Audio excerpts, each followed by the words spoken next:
Today we're making fabric bowls, and we are using the most incredible, beautiful fabric.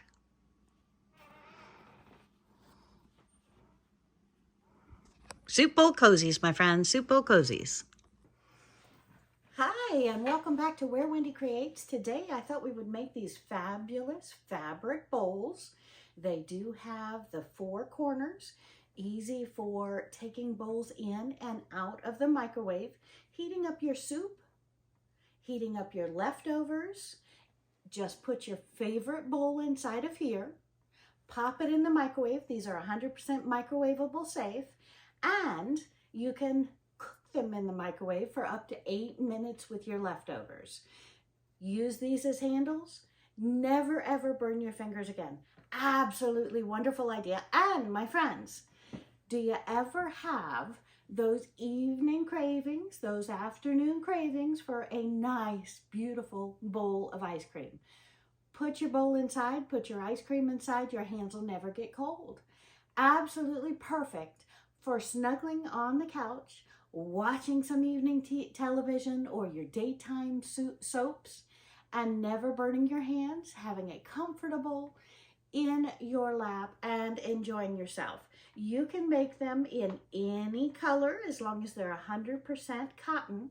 Cotton is microwavable in the microwave for up to 8 minutes. So we'll take a look at these a little bit closer, but I want to go ahead and jump in on my project. Grab 2 of your blendable fabrics, and with your blendable fabrics, we're going to have them where they match. You can turn the bowls inside out. They are reversible. So whether you want this on the outside, this on the inside, or stick your fingers in the corner, pop them over, put your favorite bowl in there, you can have it completely 100% reversible. So let's go ahead and get started. With our cotton batting, we want to look at the fine print. Make sure the fine print says 100% cotton, including the scrim. You do not want polyester scrim. You do not want any other substance. You want 100% cotton scrim. And then we're going to take these. For each bowl, we need 2 pieces of 10-inch fabric, 10 by 10, 10-inch square. And we need 2 pieces of 10-inch, 10-inch square batting. Oftentimes I'll trim up the batting in the middle of the living room watching TV with the family. So if these are not perfectly 10-inch, we're going to trim them up later. So no worries about that whatsoever. And we're just going to take 2 of these pieces. We're going to lay them on top of the batting, making sure that they are completely enveloped within the batting, right sides out. And then we're going to take 1 of the opposite color, and we're going to put them on the batting. You see that the batting, I did cut these out of scraps. I cut these in the living room. So they are larger than the 10-inch by 10-inch, but you need them to be exact or larger, the batting from the top fabric. And now we're going to take our sewing machine. I am using today our Singer heavy duty sewing machine. This is a quick little gem. It's great to travel with. It's great to have anywhere you want. I use this one outside a lot. And I like the heavy duty machine because I don't have to worry about bending the head, going gentle, or anything else. If I'm doing a quilt, oftentimes you will see me on one of the more expensive machines, but I do love this one. And we're going to use leftover bobbins from the long arm quilt machines. So I'm just going to go ahead and thread my sewing machine with my thread. I want matching colors. And since both of these are brown, I'm going to put brown in the bobbin and light brown in the bobbin and light brown in the top thread. So I'm changing out the thread I currently have in the sewing machine and putting in the light thread. Pop my bobbins out. Set my extra bobbins aside. And I do have this handy dandy carrying case with all of my different colors. I think we're going to use the light brown right here. So we're going to pull that out, close it back up, set it aside. It's always nice to have a side table so you have all of your goodies real close to you. And then I'm going to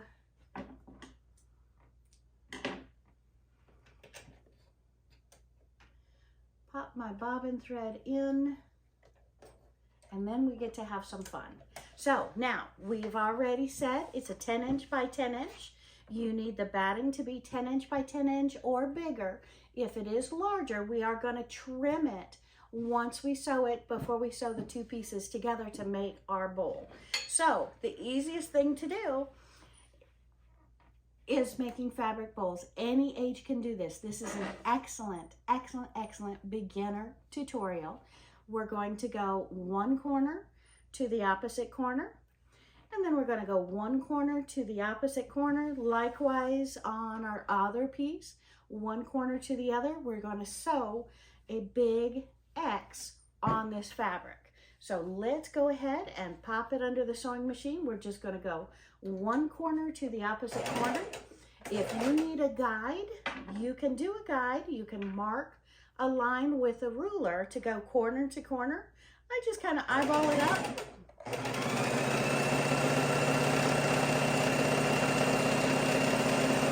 And I'm sewing straight across, corner to corner. And then if I want to chain stitch it, I can go ahead and grab the other one because we do have the correct colors in the upper and the bottom thread. So we're just going to sew corner to corner.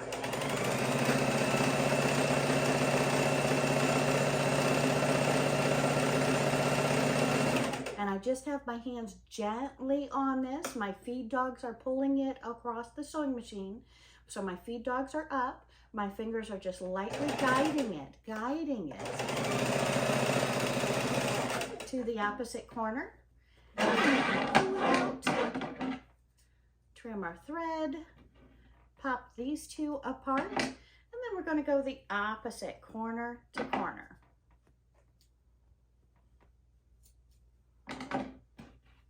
So we've gone across here, as you can see. Now we're going to go across here the opposite direction. And I am back stitching right at the beginning and right at the end, kind of locking in that stitch. It's not necessary as long as we do them quickly because we're going to be sewing across that, which locks in the stitch, but I like to do it, which I do recommend. Okay, so now we're doing the cross, the square, corner to corner on the opposite side.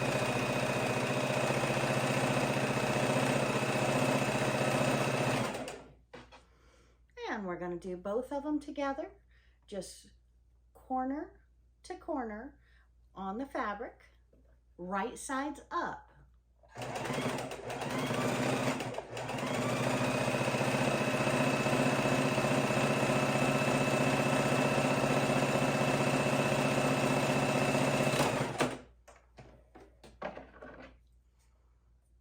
Okay, and now we're going to take our two squares.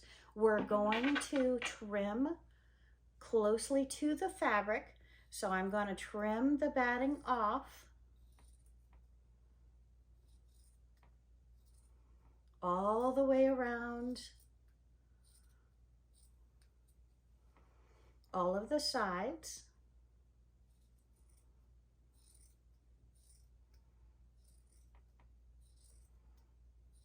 And we can take this over to the rotary cutter and do it on the cutting table, or if we've got a nice pair of scissors right next to us, we can do it here.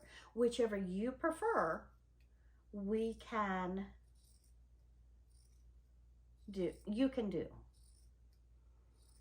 And I know the rotary cutter is a little bit quicker, perhaps, than the scissors. And you may also, depending upon your wrist, you may find it much easier to use the rotary cutter at the cutting board than to do it with the scissors at your table. Depends upon your setup and your comfort. Now these pieces that I'm taking off, those are nice to keep and make primitive animals out of. I stuff my primitive ornaments, my primitive animals with the batting. I like to reuse or upcycle anywhere I can so that we're not wasting.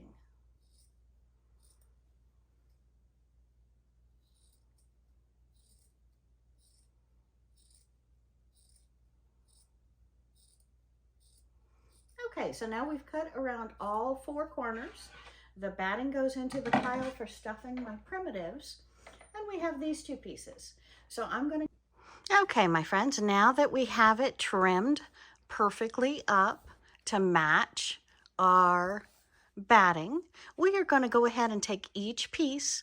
We're going to fold it in half, and now on each of the half marks, we're going to take it about 1.25 inches up by about a 2-inch to 2.25 inches, and we're going to sew a line here.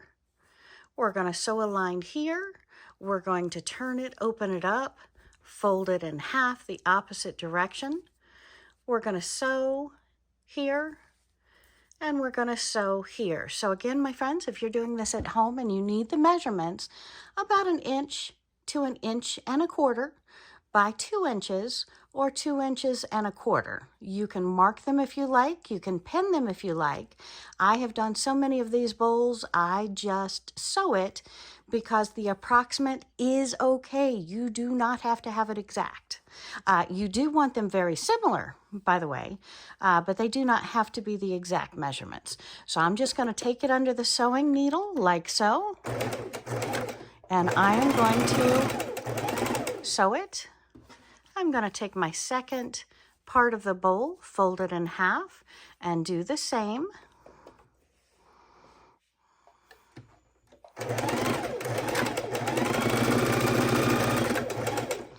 And then I'm going to trim these off of the sewing machine, and I'm going to do the same again on 2 of the next corners. So I have it folded in half. I'm sticking it under the needle. I'm sewing it. And if you're doing a lot of fabric bowl cozies, such as I give away a lot during the holidays, sometimes I'll have a craft event that I'm asked to work, and I'll do the bowls, or if I'm asked to give away for charity, the fabric bowls sell well, somewhere between $7.50 and $15. $10 seems to be the going rate. If you get them cheaper than that, that's wonderful. But again, it does cost you. You're using 10 inches by 10 inches of quilters cotton.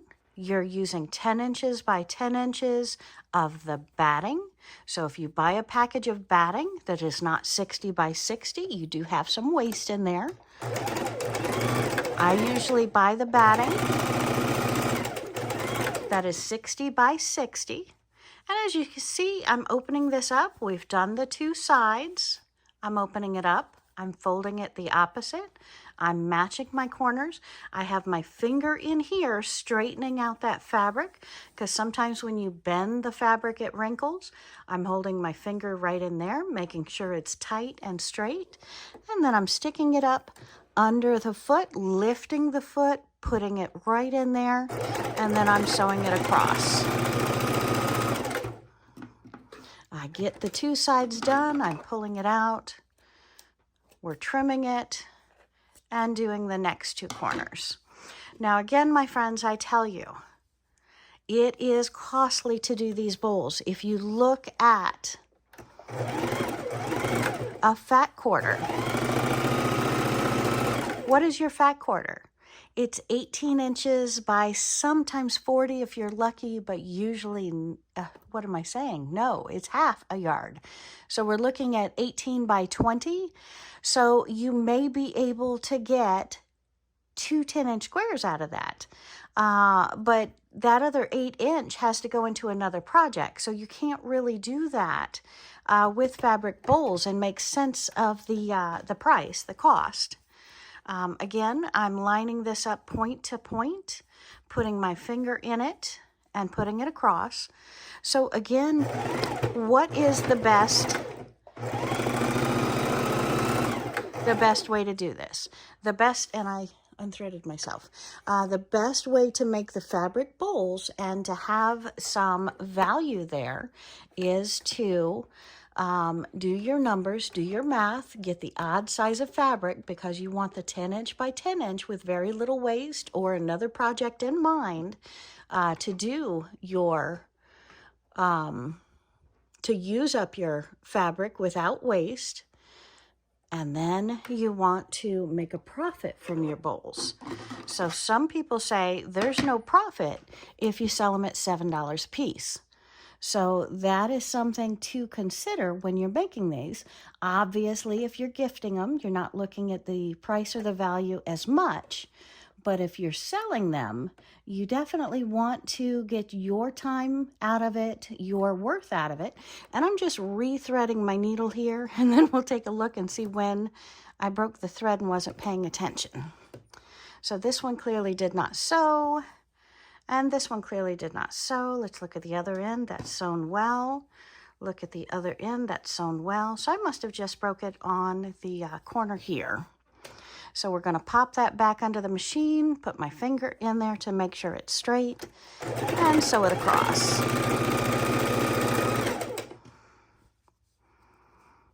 Yeah, and do the same here, and sew it across. So again, if you're making these as gifts, if you're making these for yourself, you're not worried as much about the cost. You may even have scraps that are 10-inch by 10-inch that match, that you can make these bowl cozies out of. But again, if you're doing this to sell, make sure you're getting your value out of these bowls and not losing money by selling the bowls. Okay, so what is next? Let's turn the camera around here to the table. And we want to take a look at what we've done. We want to make sure that we have sewn all four corners. Whoopsie. All four corners. All four corners. It's easy when you're doing a bunch of these to miss out on a corner. And you already see that beautiful bowl starting to come together. Now we're going to take our scissors and we're going to cut off, leaving about a 1/4 inch trim on there. You want to make sure you do not cut through your stitch line because that stitch line is vital, and we want our project strong and to go through wash after wash after wash. These are 100% microwavable, 100% washable. You want to use that 100% batting loft. We'll grab the package and look at that, but it's about a medium. You don't want it too thin, and you definitely do not want it too thick. These corners that I'm cutting off as well, I often, depending upon the color of my fabric, I often throw these into the stuffed primitive as well. So I don't separate the fabrics here. I just use them as stuffing. They're a little bit too small for me to work with, but if you're working with inchy projects, you may want that triangle that you can use in your projects. Okay, so now we have trimmed all four corners. I'm going to take my 2 thumbs here. I'm going to press it through and press it through. So I have the upside down bowl, and now I want to take the right side up bowl. I want to place it right inside of here. I want to match up my V's. You can use pens, but I just go slow and match them as I go. So you can see that these two pieces look well. I'm going to leave about a 2-inch, about 1.25 inches, 2-inch right here to leave as opening. I'm going to go around my corners. I'm going to sew a 1/4 inch all the way around, making sure that I'm catching both sides all the way around, and then stop right after this point right here. So I have that opening to turn my bowls right side out. Okay, so we're taking our bowls. We're going to start with that V right here, and I'm going to sew right over that V, locking in my stitch. And I'm trying to sew close to that 1/4 inch seam, realizing it's a little bit bulky.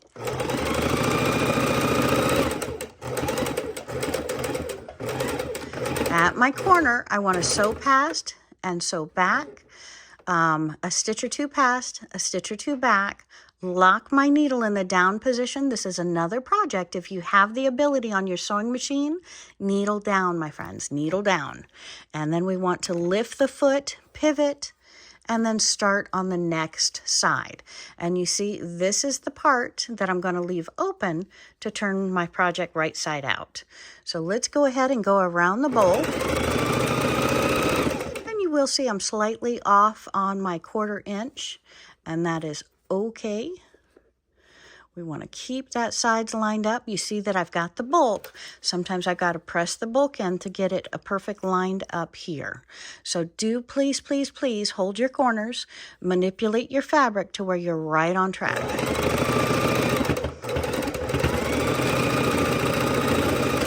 And as you saw, I just went over these humps twice. Make sure you're doing that as well, because we want this bowl to be washed 20, 30 times every time we use it. If we keep it perfectly clean, we don't have to wash it. If we get even the hint of smell or drippage or anything else on it, we throw it in the wash and wash it.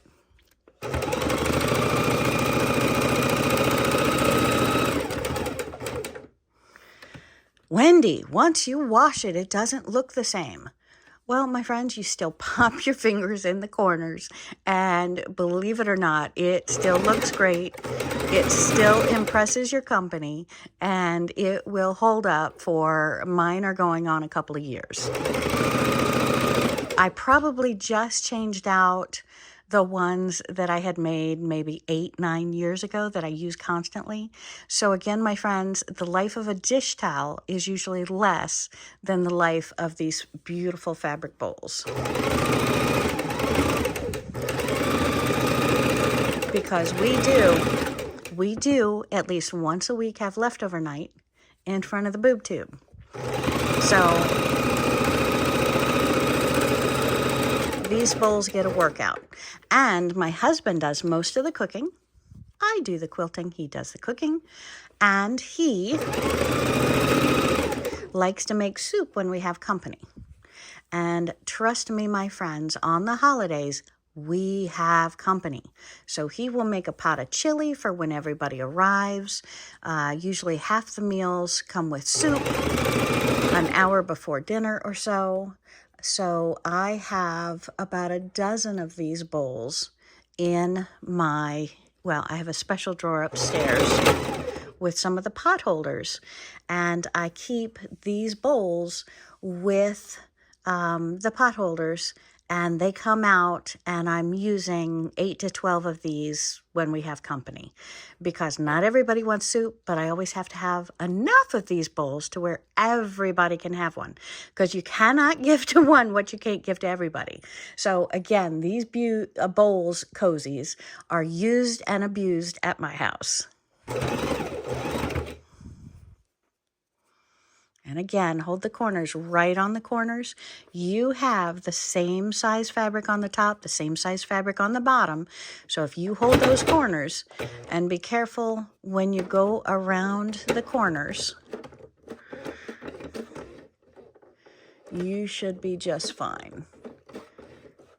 All right, let me see if my bobbin looks good.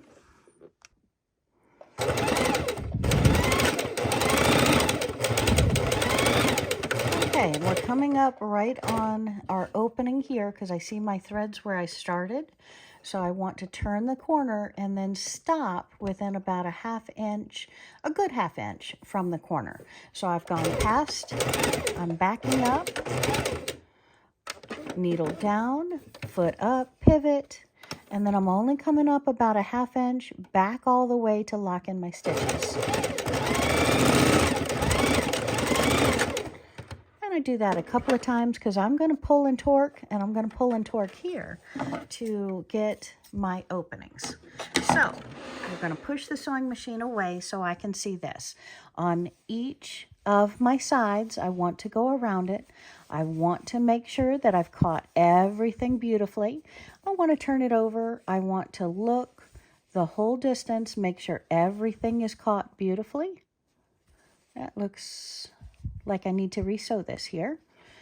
Make sure it's all caught beautifully. Go ahead and re-go over anything that's not perfect. And also, my friends, we want to look at tension.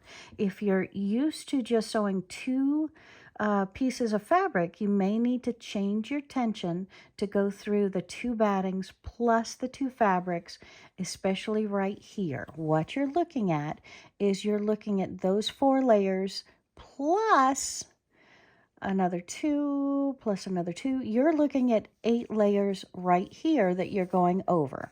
So when you're going over 8 layers instead of the normal 2 thin layers that you do with sewing or quilting, you want to change or pay attention to your tension. You may have to change it.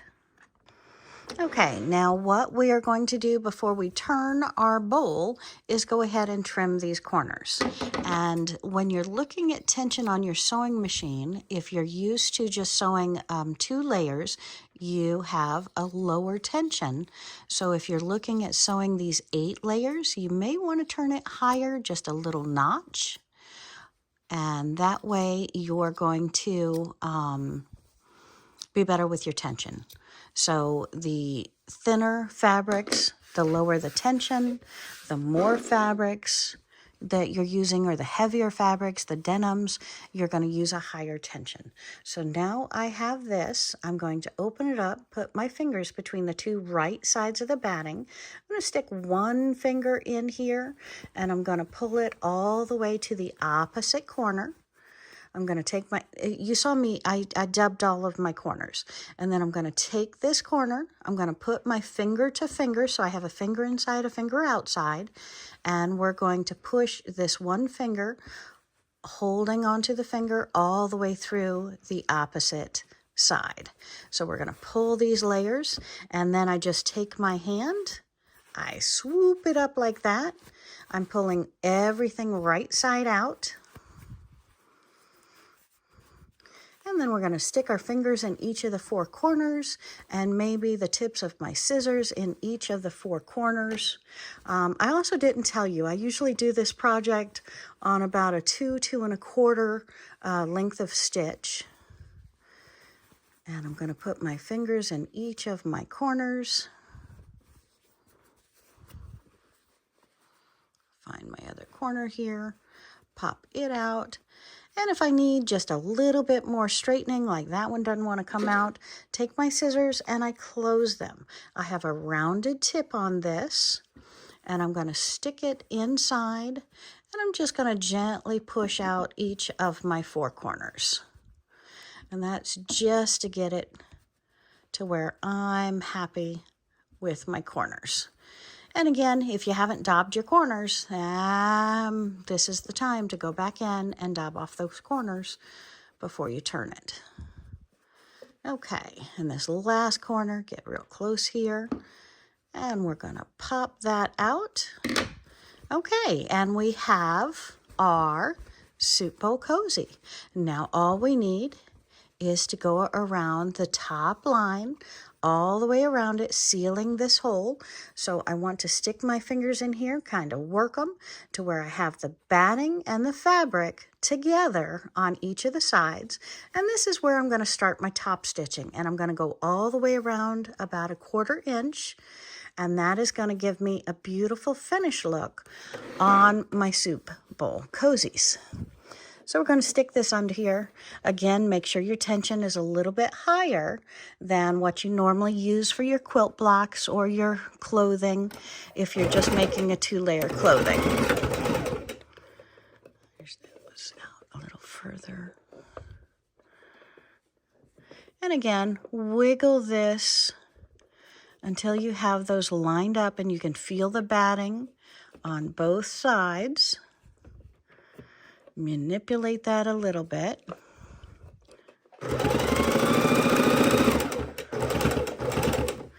And I kind of hold it and turn as I go. You can needle down, foot up, and pivot. And I'm just going right around that edge. Now this, my friends, is where you're over more than 8 layers.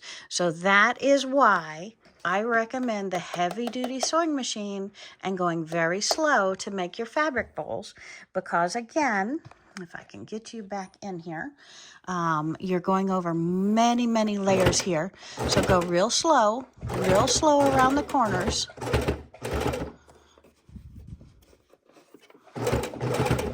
And I'm pulling this, making sure we're straight, making sure both layers are together there. And I'm trying to keep me a very scant 1/4 inch. I'm probably doing closer to a 16 inch now for the final. 1/4 inch is fine. But all I'm doing is locking all of those pieces down together. So a scant 16 is probably ideal. So you can practice. And again, this first bowl, if I were to make 100 bowls right now, my last 20 would be pretty darn nice. But again, you've got to train your fingers to really pay attention to what you're doing. Now, when you're doing this at home, you're probably going a little bit slower than I am. But I always want to be very conscious of your time, and I appreciate your views. So if you would, right now, I'll pause, you pause, hit that like button, hit that subscribe button, and put down in comments what you think of these bowls. Have you ever made these bowls? Any questions that you might have, I'm happy to get back with you. Sometimes I am traveling, so it may take 2, 3, even 5 days before I get back from you. But my friends, I love those comments. They really, really make me so happy. So hit that comment button, hit that like button, hit that subscribe button, because I want you here for my next tutorials. Oh, I just broke a needle. So again, we're going over those multiple layers, and that's when you got to go super slow so you don't pop a needle or bend anything. So maybe that was even planned, because I wanted to talk to you when I'm making these soup bowl cozies. Not only am I using my Singer heavy duty machine, but I'm also using a blue jeans needle. And you need to change your needle, which I have not after the last 2 quilts I did. But you really, really, really should change your needle after each quilt that you do. Typically, I put in a new needle before I start my bowls, and definitely after I finish my bowls, because I'm pulling and torquing a lot on really, really thick, heavy fabric. So use a 14 jeans needle when you're working on heavy duty. And again, tell me down in comments, how many layers am I going over? It's 2 fabrics plus 2 battings. The fabric and the batting are all laying over. So that's like 16 layers right at this point right here, maybe. So again, a lot of layers. So change your tension, use a blue jean needle.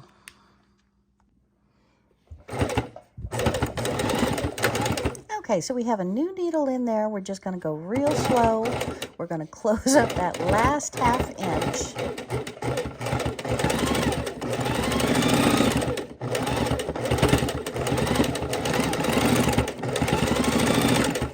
Right, and our soup bowl cozy is complete.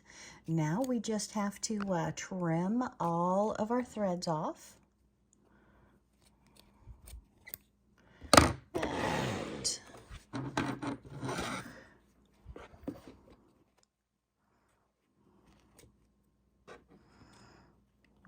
quite a few threads to trim off here.